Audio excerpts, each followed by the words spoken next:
Puji Tuhan, saudara kekasih dalam Tuhan. Kita harus benar-benar menyadari bahwa dunia di sekitar di mana kita berada ini benar-benar fasik. Benar-benar fasik, saudara. Atau semakin bertambah fasik. Dan tidak peduli akan Tuhan, seperti yang dikatakan oleh Rasul Paulus di dalam 2 Timotius pasal 3 ayat 1-5 mengenai keadaan manusia di akhir zaman. Tidak mempedulikan agama, tidak suka yang baik, suka memberontak terhadap orang tua, tidak suka berdamai, berlagak tahu. Secara lahiriah mereka menjalankan ibadah, tetapi sesungguhnya mereka tidak memuliakan Dia, saudara. Ini yang namanya ateis praktis. Ateis praktis itu artinya orang percaya bahwa Allah itu ada, tapi bagi mereka tidak ada pengaruhnya. Allah atau tidak ada itu tidak penting. Itu namanya ateis praktis. Walaupun dengan mulut mereka mengaku percaya akan Tuhan, tetapi saudara, perbuatannya tidak menunjukkan bahwa mereka benar-benar percaya kepada Allah. Itu benar-benar fakta yang bisa kita lihat. Suasana dunia seperti ini di lingkungan di mana kita berada. Mereka bisa rajin ke gereja, rajin ke persekutuan, beragama, tetapi saudara tidak menunjukkan bahwa mereka adalah orang-orang yang takut akan Allah. Itu tanpa kita sadari, kita sering terpengaruh oleh keadaan itu. Sehingga saudara, kita memiliki sikap yang ceroboh, sembarangan hidup, dan kita menjadikan itu sebagai irama hidup kita. Coba bayangkan dari sejak kita lahir, kita sudah jadi Kristen. Dan kita menjadikan irama hidup orang-orang yang kita lihat rajin ke gereja, rajin ke ibadah, tapi tidak takut akan Allah. Dan kita seringkali mencontoh itu. Maka tidak heran kalau dewasa ini, di akhir zaman ini terjadi krisis kepemimpinan Kristen. Karena banyak jemaat sudah tidak bisa menemukan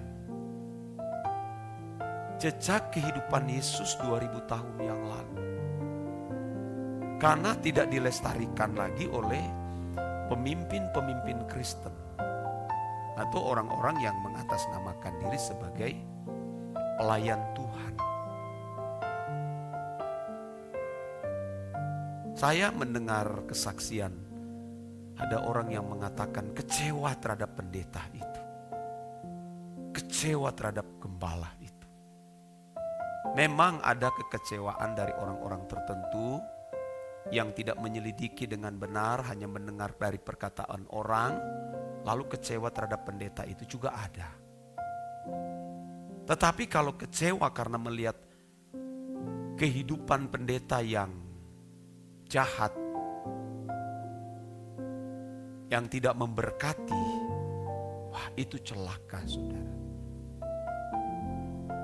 Sehingga tanpa sadari kita menularkan kejahatan kepada orang-orang yang kita pimpin. Dan kita tanpa sadari menghilangkan jejak Yesus yang pernah ada 2000 tahun yang lalu. Tentu sebagai pelayan Tuhan mestinya kita harus melestarikan itu. Nah, ini saudara tidak mudah. Tidak cukup hanya dengan belajar teologi. Tidak cukup dengan memiliki atau menempuh pendidikan 3,5 tahun di sekolah tinggi teologi atau 4 tahun. Tidak cukup 6 tahun atau 8 tahun meraih magister teologi. Lalu ditambah lagi misalnya 2 tahun atau 4 tahun untuk meraih doktor teologi. Tidak cukup saudara. Bahkan tidak sedikit yang menyandang predikat teologi atau magister teologi itu menghilangkan jejak Tuhan. Karena Tuhan itu hanya dinalar. Hanya dinalar hasil olahan doktrin. Sehingga mentransferkan hanya ilmu kepada orang yang kita pimpin. Tidak mentransferkan kehidupan Yesus yang pernah nyata 2000 tahun yang lalu. Tidak heran banyak yang kecewa yang pada akhirnya meninggalkan gereja, meninggalkan pelayanan. Ini pergumulan berat, saudara. Kalau tipe seperti saya ini sangat mudah menyesatkan orang.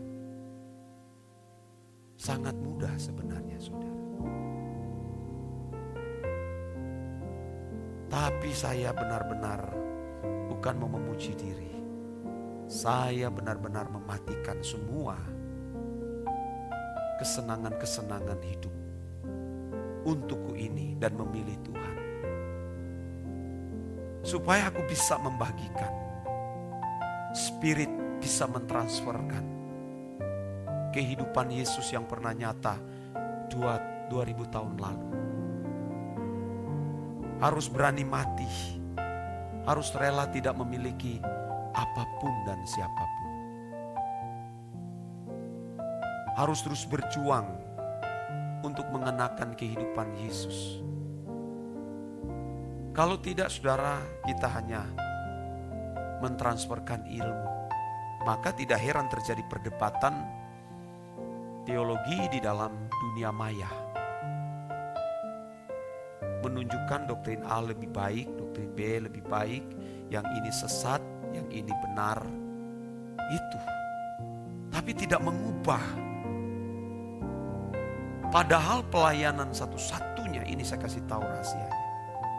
Pelayanan satu-satunya itu adalah mengubah hati. Hanya itu tujuan pelayanan, mengubah hati. Hanya hati manusia itu yang keras-keras. Yang penuh dengan kekecewaan, luka batin. Penyakit-penyakit di dalam hati ini banyak. Sakit hati, menyimpan akar pahit di hati, ada kesombongan di hati semua, saudara. Maka kan firman Tuhan jelas mengatakan, jagalah hatimu dengan segala kewaspadaan, karena dari situlah terpancar kehidupan. Jadi pelayanan yang sesungguhnya bagaimana mengubah hati manusia itu sampai memiliki hati Tuhan.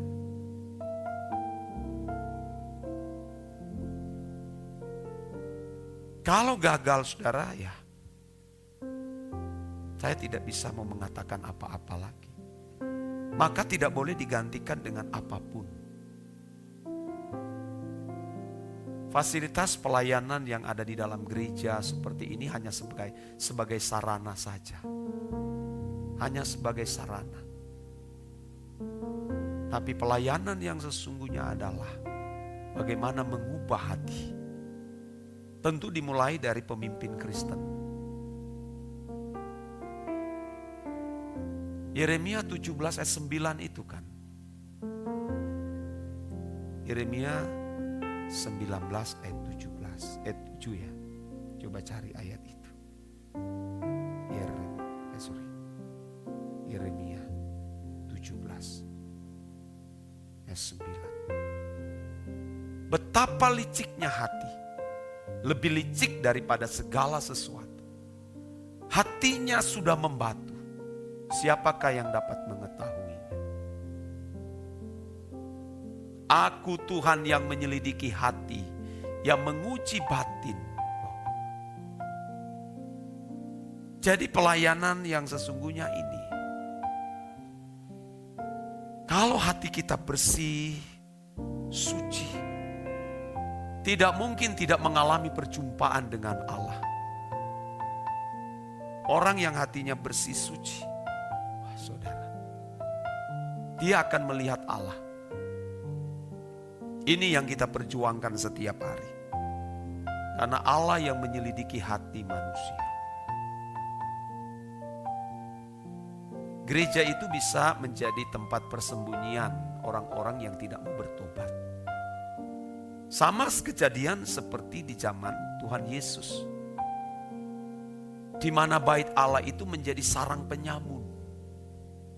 Saudara bayangkan loh, bait Allah dijadikan sarang penyamun.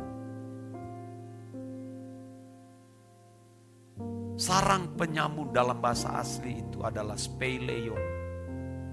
Gua tempat persembunyian. Jadi saudara jangan berpikir kelihatan gereja itu wah dengan fasilitas, dengan wah jumlah jemaat ribuan. Saya tidak mengatakan ada gereja yang benar-benar bersih. Tapi tidak sedikit juga gereja-gereja yang menjadi tempat persembunyian orang-orang yang tidak mau bertobat banyak. Kalau pelayanan-pelayanan seperti yang saya lakukan ini, lalu ada banyak misalnya pelayan-pelayan, banyak yang tidak bertobat saudara. Tidak sedikit yang masih merokok, kalau datang ke gereja hanya menjadikan itu sebagai profesi. Yang penting saya sudah melayani, pada waktu pendeta khotbah atau gembala khotbah mereka ngobrol di belakang, hanya sibuk dengan gadget, handphone. Itu semua sarang penyamun. Sarang penyamun itu bersembunyi di dalam pelayanan altar. Dan saya banyak melihat itu. Makanya saya tegas. Lebih baik kita hanya memilih satu pelayan musik, pemain musik, enggak apa-apa.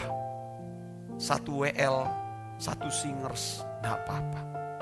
Daripada pelayanan altar itu dijadikan sebagai sarang penyamun. Anda lihat kemarahan Tuhan. Kalau pendeta lain mungkin datang dengan perasaan baper. Karena yang mungkin ada di gereja itu pejabat-pejabat tinggi yang menopang pelayanan kaya. Kalau Tuhan Yesus, dia obrak-abrik saudara, dia angkat meja penukar-penukar uang, dibalikan saudara. Marah Tuhan. Saudara.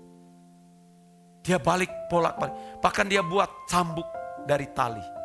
Dan 4 Injil menulis kisah ini saudara. Ngeri. Jadi kita harus benar-benar sungguh-sungguh saudara di hadapan Tuhan ya. Jangan sampai kita menjadi ateis praktis. Jadi Tuhan, kehidupan Tuhan Yesus terperagakan dimanapun kita berada. Ini menjadi pesan Tuhan bagi kita.